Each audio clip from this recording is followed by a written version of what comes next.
हमारे साथ में प्रोफेसर राजेश कोठारी जी, नमस्कार। अर्थशास्त्री, पूर्व बीसी इक्फा यूनिवर्सिटी के और फिलहाल तक्षशिला यूनिवर्सिटी के आप एडवाइजर हैं, तक्षशिला इंस्टीट्यूट के, माफ करिए। साथ साथ हमारे साथ निसार जी हैं। निसार जी बजट पे ही मुख्य रूप से इनका काम है, budget analysis and research centre के आप डायरेक्टर हैं। राजस्थान और केंद्र के बजट पर मुख्य रूप से काम करते हैं। साथ साथ हमारे साथ मोतीलाल महामलिक जी हैं, आईडीएस में एसोसिएट प्रोफेसर, इकोनॉमिस्ट, अर्थशास्त्री। आप सभी लोगों का बहुत बहुत स्वागत है। जी, सबसे पहले प्रोफेसर राजेश कोठारी आपके पास आएंगे। जी सर। सर, आपकी नजर में बजट में क्या फिस्कल डिसिप्लिन की परवाह नहीं की गई है? क्या बजट में जो घोषणाएं की गई हैं, जिसको कहा जाता है कि पैर इतने ज्यादा फैला दिए हैं, चादर से बाहर पैर निकल रहे हैं, इस तरह का कुछ मामला बन गया है बजट में, और जैसा कि विपक्ष ने आरोप लगाए हैं? दूसरा क्या है सर कि अगर जो भी राज्य का मुख्यमंत्री होता है उसके सामने सबसे बड़ी चुनौती जो होती है कि मैं आम जनता को जीतूं एक घोषणा करके, या फाइनेंशियल प्रूडेंस को मैं देखूं, क्योंकि हमें मालूम होना चाहिए कि ये सरकार का चौथा बजट है, ठीक है ना, और अगली साल सरकार फिर चुनाव में जाएगी। तो ये मैं मान के चलता हूँ कि सरकार ने कल भी, मुख्यमंत्री जी ने कल भी खूब सारी घोषणाएं करी। बिल्कुल अंतिम पूर्णकालिक बजट था ये, बिल्कुल। हाँ, अब जो जो घोषणा करी है, मेरा ये बड़ा एक सवाल ये है कि पिछले 3 साल की घोषणा और उनका क्रियान्वयन हम देख लें तो जो पिक्चर समझ में आती है हम लोगों को, नंबर 1 कि सरकार ने कभी भी फिस्कल डिसिप्लिन की चिंता ना करी है, ठीक है ना। एफआरबीएम एक्ट का जरूर हम लोग जिक्र करते हैं, पर जब सेंट्रल गवर्नमेंट का ही फिस्कल डेफिसिट जो तय सीमा उससे कहीं ज्यादा हो चुका, तो राज्य सरकार का मतलब it should not be exception to the state government, पहली बात।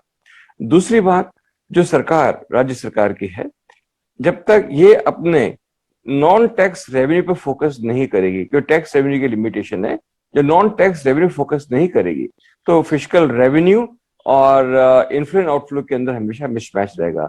और तीसरी बात, देखिए आप सब कोशिश करेंगे कि घोषणा करना बहुत आसान होता है, पर मान के चलता हूँ सरकार ने जो एक अर्थमेटिक्स बैठाई इसके पीछे कि भाई ये 100 करोड़ कहां से आएंगे, वो उसका व्हाइट पेपर, ब्लू पेपर या ब्लैक पेपर वो आम जनता के पास में अवेलेबल नहीं है।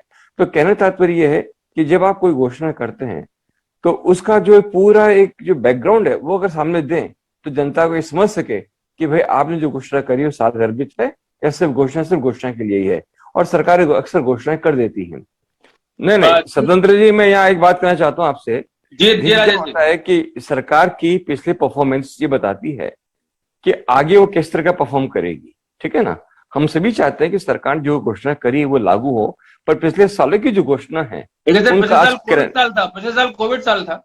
नहीं सर, पिछले साल कोविड इतना नहीं था जितना उससे पहले लहर में था, ठीक है सर। तात्पर्य यह है कि सर पिछले साल का जो एक इम्प्लीमेंटेशन है वो परसेंटेज रूप में देखें तो मुझे नहीं लगता कि ये बहुत एनकरेजिंग नंबर हमारे सामने आ रहा है। देखिए, घोषणा करना सबसे आसान काम होता है, उसके लिए डे टू डे बेसिस के ऊपर रेवेन्यू जुटाना, साधन जुटाना सबसे मुश्किल काम है। और परिणाम हम जो बजट बनाते हैं और जो रिवाइज एस्टिमेट देते हैं उनको देखेंगे तो शायद अब उनको लगेगा कि बजट का सही आकलन हम लोग करने में शायद सक्षम न हो पाए। इसीलिए जो रिवाइज एस्टिमेट कह लीजिए या ऑलमोस्ट एक्चुअल कह लीजिए, उनमें बहुत ज्यादा गैप आ जाता है। तो मेरा यहाँ सवाल उठता है कि what is the degree of accuracy कि हम बजट में ढूंढने की कोशिश करें। ये एक बहुत बड़ा सवाल है कि अगर प्रोफेसर कोठारी, आपने सवाल उठाया था पिछले अपने वक्तव्य में कि नॉन रेवेन्यू जो सोर्स है उसकी कोई इसमें चिंता नहीं है, मतलब वहां से पैसा उठाने की कोई चिंता नहीं की गई है। नॉन टैक्स रेवेन्यू की बात आपको क्या लगता है कि कहीं और से सरकार पैसा आ सकता है लेकिन ले नहीं रही है? नहीं, देखिए, नॉन टैक्स रेवेन्यू जब हम बात करते हैं Swatantra ji, it is outcome of long term planning, ठीक है ना। जैसे मान लिया आप टूरिज्म की बात कर रहे हैं सर, अब टूरिज्म ओवरनाइट डेवलप नहीं हो सकता, ठीक है। तो होना क्या चाहिए सरकार को, ऐसे कोर आइटम जो कि राजस्थान का एक विशिष्ट पृष्ठभूमि, वो पत्थर भी हो सकता है, वो मार्बल भी हो सकता है, वो लाइमस्टोन भी हो सकता है, ठीक है। अदर देन टैक्स हम उनसे रेवेन्यू कैसे जनरेट कर सकते हैं, उससे सरकार का एक थॉट होना चाहिए, सो दैट हम ये जो रेवेन्यू और फिस्कल डेफिसिट हम जो बात कहते हैं वो कम से कम हो सके और आर्थिक स्थिरता में ज्यादा से ज्यादा हमें मजबूती मिल सके। कि जब भी एक बजट बनाया जाता है उसके अंदर कुछ सर्टेन अंडरलाइंग एजम्पशंस होती हैं कि भाई पेट्रोल की प्राइस ये होगी, कॉस्ट पे उसका ये असर आएगा। तो मेरा मानना ये है कि जो इनपुट कॉस्ट है because of one reason only, the petrol, वो जो एस्टिमेट की गई है उससे कहीं ज्यादा होने की संभावना है। तो जब कॉस्ट आगे बढ़ जाती है, नहीं, लेकिन केंद्र के बजट में तो ऐसा कहा गया था कि हम मान के चल रहे हैं कि पेट्रोल डीजल आपका 75 के आसपास रहेगा। नहीं रहेगा ना वो नहीं रहेगा। राजस्थान सरकार ने ऐसा एजम्पशन किया है क्या? नहीं, आप देखिए राजस्थान सरकार ने करा है, नहीं, उनके करा, स्टेटमेंट में कहीं ऐसा कुछ है कि एजम्पशन उन्होंने किया है तो क्या? जो सेंटर का एजम्पशन है उसी को मानेंगे ना स्टेट गवर्नमेंट तो। अब आप देखिए, निसार जी ने अपनी बात खुद कह दी कि केंद्र सरकार ने 75 या $80 पर बैरल की कॉस्ट ली है ग्रोथ रेट को इंडिकेट करने के लिए, और आज का बैरल का रेट है $113 प्रति बैरल, यानी रफली 50% हम लोग ज्यादा आ चुके हैं। तो आप भी समझ लीजिए कि जो ग्रोथ 5% की होने वाली थी उसका एडवर्स इंपैक्ट निकालें तो हम 5% नहीं बल्कि उससे कहीं नीचे हम जाने की संभावना है। दूसरी बात मैं आपसे कह रहा हूं कि जैसे अपने ये रिवर की बात कहते हैं, कैपेक्स बढ़ा, बिल्कुल बढ़ा सर, पर एक सरकार ने चालू करा, और जब तक इस द्रव्यवती नदी का फायदा तब तक नहीं मिलेगा जब तक पूरा प्रोजेक्ट कंप्लीट नहीं हो जाए।